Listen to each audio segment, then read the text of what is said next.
China को बहुत ज्यादा मसला पड़ गया है और चाइना के ऊपर बहुत बड़े टैरिफ लग चुके हैं। इस मुश्किल से निकलने के लिए प्रेसिडेंट शी चीन के थिंक टैंक ने हाल ही में स्वीकार किया कि भारत अब नई क्रांति ला रहा है। दरअसल चीन के विशेषज्ञ मानते हैं कि अगर भारत की यह प्रगति जारी रही तो आने वाले वर्षों में भारत केवल एक रीजनल पावर नहीं बल्कि एक ग्लोबल पावर बन जाएगा। कि पाकिस्तान समझता है कि इंडिया को हमने इतनी बड़ी फेवर दी है और फेवर इस सेंस में कि भाई साहब बॉर्डर पे कुछ नहीं हो रहा, अंदर हम कुछ नहीं कर रहे, आप क्यों हमारे साथ लॉन्ग टर्म डायलॉग नहीं शुरू कर रहे। मूडीज रेटिंग्स ने उभरते बाजारों पर एक रिपोर्ट में ये अपनी जानकारी साझा की है। भारत की वृद्धि दर 6.5% रहेगी, जो विकसित और उभरते G20 देशों में सबसे ज्यादा होगी।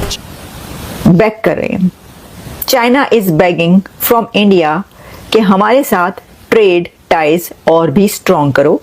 तो एक तरीके से चाइना ने ये इंडिया को आप कह सकते हैं कि इंडिया के आगे घुटने टेक दिए कि हमें अमेरिका से बचाओ। भारत जो है वो पाकिस्तान से ताउन नहीं कर रहा, और वो ताउन क्या हो सकता है? वो ताउन हो सकता है कि जी भारत और पाकिस्तान के दरमियान एग्रीमेंट हो, किसी किस्म का कोई डायलॉग हो, इंगेजमेंट्स हो, निगोशिएशंस हो, कोई लार्जर हम चीजों की तरफ चल पड़े। हेलो दोस्तों, जय हिंद। चीन के राष्ट्रपति ने भारत के राष्ट्रपति को पत्र लिखकर सहायता की अपील की है। पाकिस्तान जो हमेशा चीन की ताकत के बल पर भारत को आंखें दिखाता था, अब चीन की हालत देखकर हैरान है। ट्रंप की रणनीति और उसकी टैरिफ की लहर से पूरी दुनिया चिंतित है, लेकिन भारत पूरी तरह शांत और संतुलित है। वैश्विक परिदृश्य में बदलाव के बीच भारत की स्थिरता और धैर्य उसकी शक्ति को दर्शाता है। चाइना को बहुत ज्यादा मसला पड़ गया है और चाइना के ऊपर बहुत बड़े टैरिफ लग चुके हैं, लेकिन चाइना इस मुश्किल से निकलने के लिए कोशिश ये कर रहा है कि वो इंडिया से करीब हो जाए। और प्रेसिडेंट शी ने लेटर लिखा है प्रेसिडेंट मर्मो को। ये एक अनप्रेसिडेंटेड मूव है। ऐसे मौके पर एक ऐसा लेटर लिखना जिसमें ये कहना कि ड्रैगन एलिफेंट टैंगो।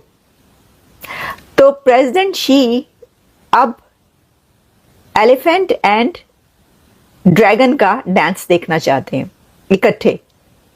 उसकी वजह क्या है? उसकी वजह है ये टैरिफ्स। तो इससे ये लगता है कि प्रेसिडेंट शी बैक कर रहे हैं। China is begging from India कि हमारे साथ ट्रेड टाइज और भी स्ट्रॉन्ग करो, हम दोनों मिलकर इन टैरिफ्स का सामना करते हैं।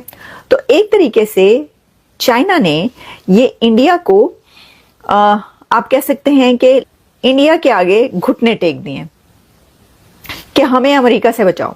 तो अमेरिका के मेजर ट्रेड पार्टनर्स ट्रंप की टैरिफ्स की लिस्ट पर हैं और उनमें चाइना, कनाडा, यूरोपीय union, south Korea, Mexico, Japan, Vietnam.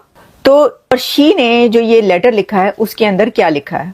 वो लिखते हैं both Asian civilizations, major developing countries and important members of the global south are both at a critical stage. The right choice for China and India to be partners of mutual achievement and realization the Dragon Elephant Tango.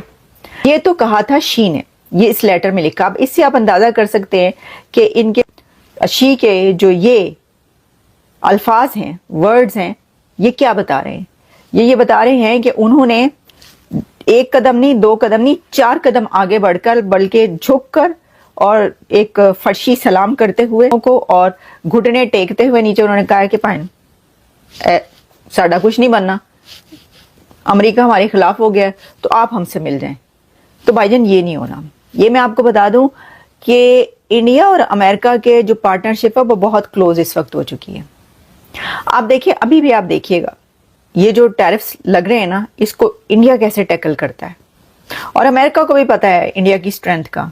वो उसने भी, president Trump ने दरवाजा खुला रखा हुआ है, कोई ना कोई खिड़की दरवाजा के देखते हैं क्या होता है। वो भारत से अपने वो नहीं कर सकते, यहाँ पर देखिए ये समझा जाता है कि एक बड़ी ट्रेड और सब कुछ हो रहा है तो वो तो बहुत फायदा, हम उनसे क्यों पंगा लें। लेकिन चाइना तो है राइवल, चाइना तो सबसे बड़ा राइवल है कि तो उनके लिए तो ये होगा, इससे ज्यादा कहीं ज्यादा बढ़कर जो है उनके ऊपर एक्शंस लिए जाएंगे।